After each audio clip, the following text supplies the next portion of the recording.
इसके स्टेज पे मौजूद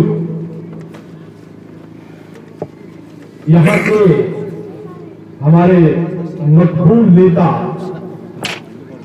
बड़ी खुशी हुई कि एक ऐसी जगह पे जहां पे हमने कभी सोचा भी नहीं था, भारतीय जनता पार्टी के एक सिपाही होने के नाते कभी यह तस्वीर भी नहीं किया था कि एक दिन ऐसा आएगा, एक साथी नौजवान जिस पर यहां की आवाम, बुजुर्ग नौजवान माताएं बहनें उम्मीद रख रही हो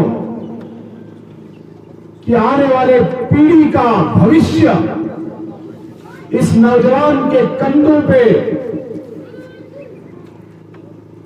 एक जिम्मेदारी की तरह यहां की आवाम रखेगी और इस नौजवान के पीछे आशीर्वाद होगा भारतीय जनता पार्टी का, नरेंद्र मोदी का।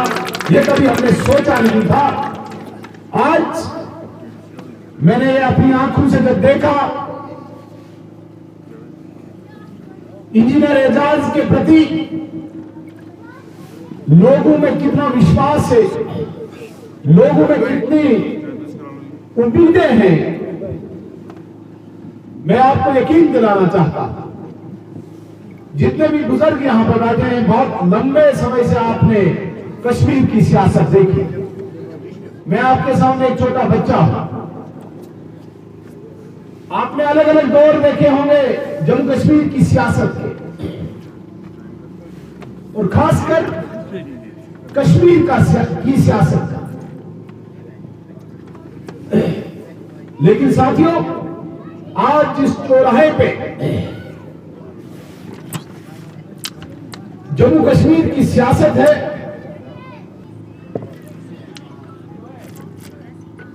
आज हर वो नौजवान, हर वो बुजुर्ग सोचने पे मजबूर है कि जिस दौर से ये कश्मीर, जिस दौर से यहां की आवाम गुजरी है, शायद अब मौका है, इस सियासी चौराहे पे मौका है एक फैसला लेने का। जिस दौर में अब पूरे हिंदुस्तान की आवाम ने फैसला किया है कि पिछले 70 सालों से, 7 दहाइयों से कांग्रेस की नीतियों के कारण, एक परिवार की नीतियों के कारण इस देश में भ्रष्टाचार पनपा, इस देश में गरीबों पर जुल्म पनपा, इस देश में, इस मुल्क में मजलूम को कोई जगह नहीं मिली, परिवारवाद बढ़ा, भ्रष्टाचार बढ़ा, अमीरों का दबदबा बढ़ा, केवल और केवल, सिर्फ और सिर्फ एक पार्टी, इस कांग्रेस की वजह से। और इस पार्टी की बहनें अलग अलग प्रदेशों में थी, जिसमें नेशनल कॉन्फ्रेंस और पीडीपी भी जम्मू कश्मीर से थी। कांग्रेस की पॉलिसीज को इंप्लीमेंट करने के लिए यहां पे 2 जमातें थी, एक नेशनल कॉन्फ्रेंस और दूसरी पीडीपी।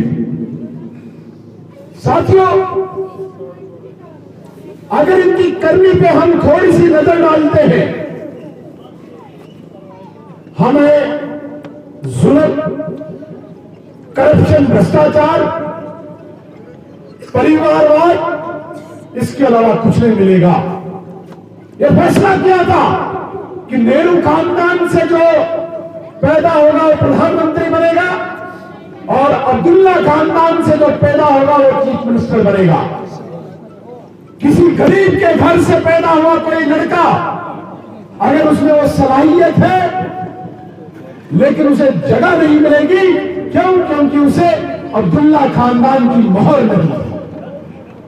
आज कांग्रेस की इस नीति को अगर किसी ने दफन किया, और भारतीय जनता पार्टी ने किया, और नरेंद्र मोदी ने किया। भारतीय जनता पार्टी वो इसलिए नहीं किया कि नरेंद्र मोदी जी स्टेज पे गए और कोई भाषण किया और लोग उनके पीछे उमड़ पड़े, नहीं। इसके लिए ऐसा लगा भारतीय जनता पार्टी को अपने आप को प्रूव करने के लिए 70 साल लगे, कुर्बानियां लगी, जवानियां लगी, फिर जाके आज देश की जनता ने, देश की आवाम ने भारतीय जनता पार्टी पर विश्वास किया। और उसके साथ साथ जिस तरीके से नरेंद्र मोदी जी ने गरीबों के लिए योजनाएं शुरू की, आज हर गरीब की उम्मीद नरेंद्र मोदी जी के साथ जुड़ी है। मेरे बुजुर्गों, मेरे नौजवान दोस्तों, जब कोविड आया, पूरे दुनिया की सभी बड़ी बड़ी इकोनॉमिक पावर्स, चाहे अमेरिका हो, इंग्लैंड हो, ब्रिटेन हो, चाइना हो, जापान हो, फ्रांस हो, हर मुल्क की इकॉनमी डगमगाई। अगर कोई मुल्क टिका रहा, कोई अवाम, कोई जनता खड़ी रही, वो मुल्क हिंदुस्तान था। क्यों? क्योंकि यहां पे नेतृत्व नरेंद्र मोदी जी कर रहा था।